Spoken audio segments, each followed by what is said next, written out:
welcome to this event. Is the social survey an endangered species? During the election campaign, you may recall that some politicians in debating crime in this country said they preferred, and I quote, real facts to airy opinion polls. They were referring to the British Crime Survey, which unhelpfully for those politicians suggested that crime victimisation was at its lowest level since it first started measuring the thing in 1981. Didn't fit with the Broken Britain campaign. I am, I have to say, delighted that since entering the government, those same politicians have now been persuaded that the survey does have real value and validity and is not simply an airy opinion poll. But nevertheless, these are tough times for social science, and particularly for those who think a good way of finding out what people think, want and do is to ask them.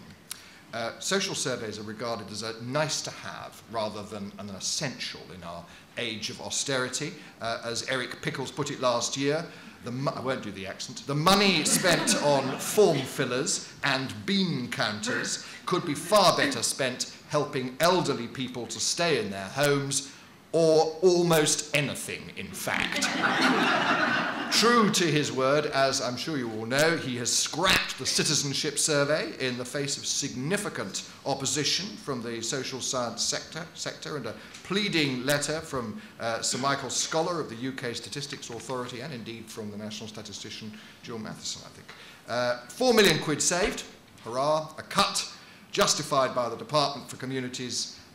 They are keen to move away from costly top-down monitoring and measurement of local policies. Who'd want to do that? I'm reminded in all of this what happened in the 1980s when Margaret Thatcher invited the man from Marks and Spencer, Sir Derek Rayner, to conduct his value for money review of the Central Statistical Office. He helpfully concluded that it was, quotes, too heavily committed to serving the public at large.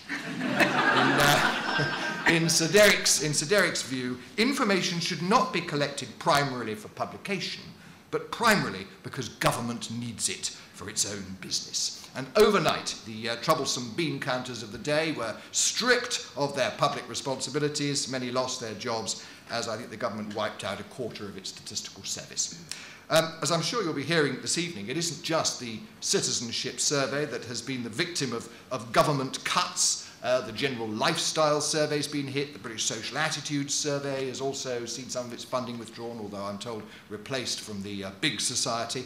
And of course the ESRC funding has been cut by almost 40% by 2014, I think, although they probably regard that as a victory. Clearly, if not actually endangered, the social survey is certainly being required to justify its existence. And some would say, a good thing.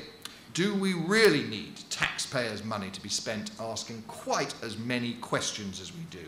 In a world of Facebook and Twitter, do we need traditional and relatively expensive social surveys when we have social media? On the other hand, if David Cameron is serious about empowering citizens with information to hold the state to account, it may actually be a bit of a growing market for data.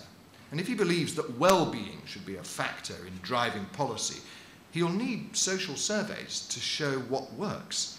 If he really wants to build a big society, he may well, despite the demise of the very survey which measured these things, want to know how citizenship is faring in Britain.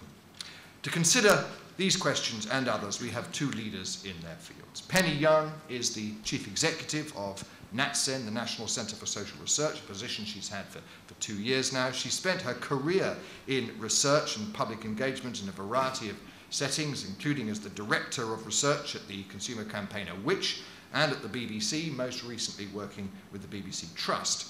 Ray Pointer is Managing Director of The Future Place, a leadership consultancy advising private and public sector firms. He just explained his business plan to me. It sounded absolutely brilliant. You go to one lot, they tell you what they think, you take their advice to the next lot, and then you sell it back to the third party. It sounds, I don't know how he does it, but it sounds brilliant.